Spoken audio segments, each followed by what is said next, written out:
नमस्कार साथियों। तो भाई कल जिस प्रकार से मैच हुआ और भारत ने इस मैच को जीता, इतना आसान तो नहीं था। जब भारतीय टीम बैटिंग कर रही थी तो लगा कि भाई 253 रन बनाना बहुत बड़ी बात है। लेकिन जब इंग्लैंड ने बैटिंग किया तो लगा कि भाई 20 रन कम रह गए। इतना बनाने के बाद ही 20 रन कम रह गए। जिस तरीके से इंग्लैंड ने बैटिंग करी, वो तो आप शुक्र मनाइए कि भारत के पास एक तुरुप का एक ट्रम्प कार्ड है, जसप्रीत बुमराह। उसने कल मैच को बचा लिया, नहीं तो इंडिया जो है इस सेमीफाइनल को हार जाता। जिस तरीके से इंग्लैंड ने बैटिंग करी, इंग्लैंड ने जो कमबैक किया, और ऐसे भी सैम करन ने कहा था प्रेस कॉन्फ्रेंस में भाई कि हम चाहेंगे कि सेमीफाइनल में वानखेड़े का ग्राउंड चुप रहे। आपको याद होगा 2023 का वर्ल्ड कप का फाइनल, इसमें पैट कमिंस ने कहा था कि भाई हम जो नरेंद्र दामोदर दास स्टेडियम है अहमदाबाद का, हम क्राउड को साइलेंस करवा देंगे। कल कुछ उसी प्रकार का धमकी दिया था सैम करन ने। लेकिन भाई साहब, भारतीय टीम के कुछ जो लड़ाके हैं ना, कुछ जो खिलाड़ी हैं, उनके दम पे मैच जीता है। कल क्राउड साइलेंस भी नहीं हुआ और इंग्लैंड जो है यहाँ से घर वापस गया।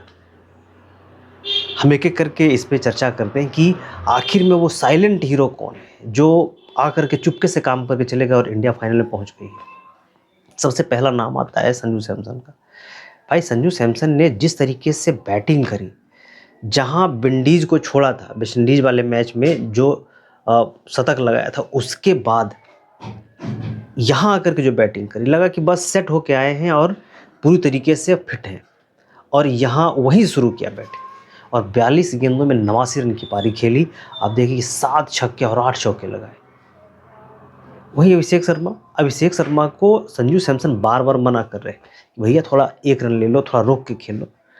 भाई क्या मजाल है, अभिषेक शर्मा मतलब रोक के खेलेगा? एक तो बंदे की फॉर्म की लगी पड़ी है, सामने वाला सीनियर बैट्समैन जो फॉर्म में तुमको बता रहा है भाई कि तुम थोड़ा सा रोक के खेल लो, क्या दिक्कत है? लेकिन नहीं, उस ओवर में 8 रन ऑलरेडी आ चुके हैं, बाहर निकलने की मारने की जरूरत ही नहीं है। मारने क्यों गए? वही बात है ना कि गिदड़ की मौत आती है तो वो सर की ओर भागता है। वही बात कल अभिषेक शर्मा का। और मुझे लगता है कि जब इंडिया फाइनल में खेलेगी तो अभिषेक शर्मा और वरुण चक्रवर्ती दोनों सीरियस कंसर्न होंगे। खैर, इस पे बाद में चर्चा करेंगे। दूसरा जो सबसे बड़ा आप साइलेंट हीरो रहे भारत के, वो रहे आप हार्दिक पांड्या। भाई हार्दिक पांड्या ने जिस प्रकार से कल बॉलिंग करी और बल्लेबाजी करी, भाई साहब देखिएगा कि 12 गेंदों में 27 रन बनाए और 2 छक्के लगाए और 3 चौके लगाए हार्दिक पांड्या। और बल्लेबाजी के साथ साथ जो गेंदबाजी करने आए, माइंड ब्लोइंग गेंदबाजी। हार्दिक जो है जसप्रीत बुमराह के बाद दूसरे सबसे सक्सेसफुल जो है गेंदबाज रहा। 2 विकेट निकाला भी हार्दिक पांड्या। और सबसे बड़ा चैलेंजिंग तो था 19वां ओवर। 19वें ओवर में मात्र हार्दिक पांड्या ने 9 रन दिए। यहीं से तो गेम बदल गया। हार्दिक पांड्या जैसा ऑलराउंडर भाई पूरे दुनिया में नहीं है। जो आपका एक जो पेस बॉलर अर्शदीप सिंह, उससे बढ़िया गेंदबाजी हार्दिक पांड्या ने की। तो हार्दिक पांड्या एक बहुत बड़े ट्रम्प कार्ड रहे। उसके बाद जो साइलेंट जो किलर रहे, साइलेंट जो हीरो रहे, वो रहे अक्षर पटेल। भाई साहब कल बापू जो है ना, पूरी तरीके से उनमें महात्मा गांधी की आत्मा आ गई थी। जिस तरीके से कल अक्षर पटेल ने खेल दिखाया, जैसे कि आज़ादी की लड़ाई में महात्मा गांधी ने, बापू ने जो है इंग्लैंड को घर भेजा था, कल जो है इंग्लैंड को घर भेजने में बापू का बड़ा योगदान था, अक्षर पटेल का बड़ा योगदान था। आप देखिए ना भाई कि सबसे पहले फिल शॉट को जो भागते हुए 42 मीटर भागते हुए उन्होंने जो कैच पकड़ा, माइंड ब्लोइंग कैच था। उसके बाद हैरी ब्रुक्स का कैच जसप्रीत बुमराह गेंद पे, एकदम बिल्कुल ही सटीक कैच। और सबसे मज़ेदार कैच तो रहा बिल जैक्स का जो उन्होंने कैच पकड़ा भाई साहब, मतलब बाउंड्री पर जाती। आपको याद होगा वो वाला कैच जो 2024 के फाइनल में सूर्य कुमार यादव ने पकड़ा था, हेनरी क्लासन का कैच बाउंड्री पर, उसी प्रकार का कल कैच था। लेकिन कैच पकड़ते पकड़ते वो बाउंड्री के बाहर जाने वाले थे, तब तक कैच थमा दिया शिवम दुबे को। यहाँ से मैच बदल गया और असली टर्निंग पॉइंट यही रही। एक हिसाब से देखा जाए तो। और अक्षर पटेल जब बॉलिंग करने आए तो फिर जो है टॉम बेटन ने बोल्ड करके एक अलग ही मैच को मुकाम दे दी। फिर भी इंग्लैंड के जो बल्लेबाज है भाई, जैकब बेथल, इसकी तारीफ न करते हुए भी बनता है। 22 वर्षीय लौंडा है भाई, शतक बना के गया। समझिए कि इतना बढ़िया खेला वो भाई, राइजिंग स्टार है इंग्लैंड के लिए वो। आने वाले समय में आप जो है जैकब बेथल का नाम सुनेंगे और इंग्लैंड में तबाही मचाएगा वो। उसके बाद जो सबसे बड़े साइलेंट किलर रहे वो रहे आपके तिलक वर्मा।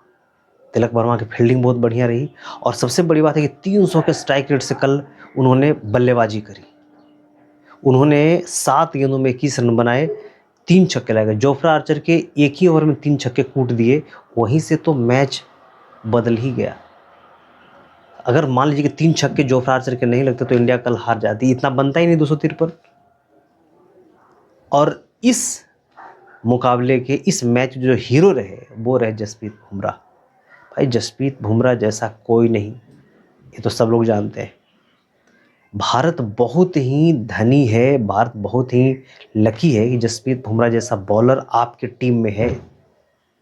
कल जसप्रीत बुमराह ने जो बॉलिंग करी भाई साहब, 4 ओवर फेंके, 33 रन दिए और 1 विकेट मिला उनको। भाई जसप्रीत बुमराह इस तरीके से उन्होंने बॉलिंग करी। बिल्कुल जसप्रीत बुमराह जो है कल 4 ओवर किए और उनको मिला 1 विकेट और 33 रन। 8 बॉल डॉट बॉल रहा, 16 बॉल पे उनके रन पड़े, 1 छक्के लगे और 4 चौके लगे। और सबसे मज़ेदार जो ओवर रहा वो 2 ओवर उनके डेथ ओवर में रहे। एक रहा उनका जो है 16वां ओवर और एक 18वां ओवर। ये 2 ओवर में उन्होंने जो रन दिए 14 रन, एक में 8 रन और एक में 6 रन। यहीं से तो गेम ही बदल गया और यहीं से इंग्लैंड पे प्रेशर आना शुरू हुआ। और आप देखिएगा कि 18वां ओवर जब जसप्रीत बुमराह करके निकले तो 2 ओवर में बनाने थे 42 रन, जो कि आसान नहीं था। उसके बाद आए हार्दिक पांड्या और 9 रन दिया। अब 1 ओवर में बनाने थे वही 30-31 रन। लेकिन फिर आते हैं अंतिम ओवर में शिवम दुबे, पहले बॉल पे विकेट निकालते हैं। वहाँ से लगा कि भाई अब इंडिया जीत जाएगा। दूसरे बॉल जो 2 रन होता है, लगता है कि अब तो जीत ही जाएगा इंडिया। तीसरा बॉल जो है वो चौका हो जाता है और अंतिम के जो 3 बॉल होते हैं वो 3 छक्के लग जाते हैं। तो समझिए कि अंतिम ओवर में अगर 30 रन नहीं होता फिर भी इंडिया हार जाती, क्योंकि शिवम दुबे अंतिम ओवर में 22 रन देके गए। 1 ओवर में 22 रन ये शिवम दुबे देखे गए। तो भाई जिस तरीके से भारतीय टीम कल खेली, और ये जो हमारे खिलाड़ी हैं वो कल भारत को बिल्कुल फाइनल पहुंचाने के लिए तत्पर थे और बहुत बढ़िया खेला भारतीय टीम। हाँ कुछ कंसर्न है अभी भी। अभिषेक शर्मा हैं, वरुण चक्रवर्ती हैं, वो फाइनल में मुझे नहीं लगता कि इनको मौका मिलना चाहिए और मिलेगा। बिल्कुल नहीं मिलने वाला। जब ऐसे भी आप 64 रन दे ही रहे हैं तो फिर नहीं मिलने वाला। आप इस पे आप क्या सोचते हैं, कमेंट बॉक्स में ज़रूर लिखिएगा।